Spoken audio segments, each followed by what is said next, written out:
What's going on, guys? Welcome back to our Java programming tutorial, our Maths 102 second project. Now, in this project, we've been dealing with an if statement, which is quite long, but one of the best parts is, remember, when you highlight over the curly brace, it tells you where your choice or where your bracket starts from to where it ends, and this will mean that your project is moving quite good. Now, for us to properly understand as to where are we going with the end of the project, our end goal is, after we grab the two numbers, obviously a calculation has to be made. So we come back to our formulas. This formula is for addition. So we go in the addition clause, which is this one. After grabbing the number, we add the what? The formula. We go back to subtraction clause.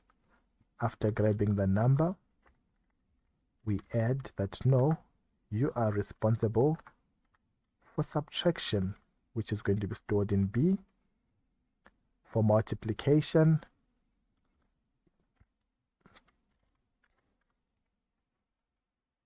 sorry about that. For multiplication, an asterisk. And for division,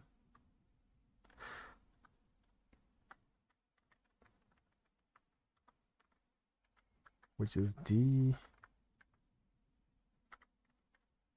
And lastly, for modulus, remember our modulus is using a percentage symbol, storing it in the value E. Now, we don't have any calculation when someone enters the wrong number, so we don't have to put anything inside it. Now, at this point, we can just remove, let me say, this part. Now, obviously, after someone has entered the information and the information has been grabbed by your system.out statement, we now need to be able to give back the answer of whatever has been calculated.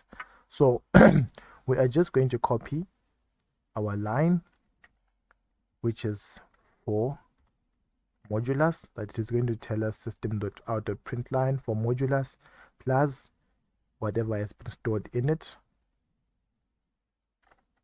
The other one, outside of modulus, we're jumping into division. Now you can add as much space as you want. The program doesn't care about it. One good thing about this OOP language, unlike in Python where extra space can get your program not to run. And then for division, and then this is subtraction. Ooh. All right, let's cut that out. Subtraction, like that. And lastly, for addition into our first clause for addition, which is here. Now I'm going to reduce the font a bit so that you guys can be able to see how pretty much the whole project looks like. I hope this is going to be fine. Awesome. So as you can see, we've got a program whereby initially when it starts by giving choices to the user. And then outside of our program, we've got what you can define as a nested if statement, which makes choices for the user based on whatever input that they would have given here. Then it will further ask them the two numbers to be used. Are they going to be for addition? Are they going to be for multiplication, for subtraction, and so forth and so forth. Now, within each else or if statement, there is a curly brace, and whatever is to be done within it. Meaning that the moment it is done within this part, it will skip out everything else, then come back to the end of the program. Now, adding on to it. Now, let's run the program and test it with different elements.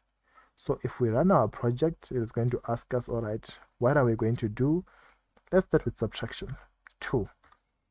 As you can see, it has already told us that we are now in the subtraction clause, hence why, if we take a look at our code, it skipped this whole part for addition, which starts there and ends there.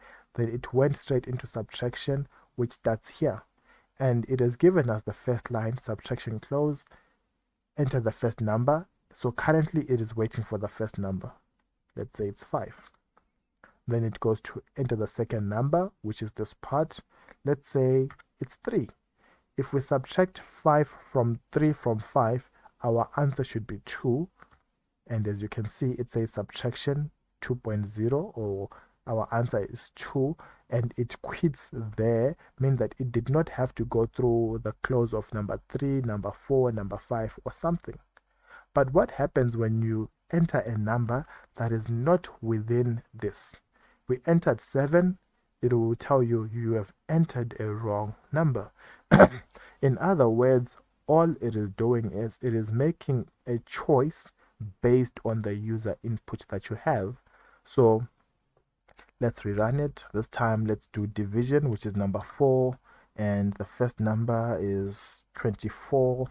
The second number is 6. 24 divided by 6, our answer should be 4. So in other words, this is how a basic program works. First number is 21.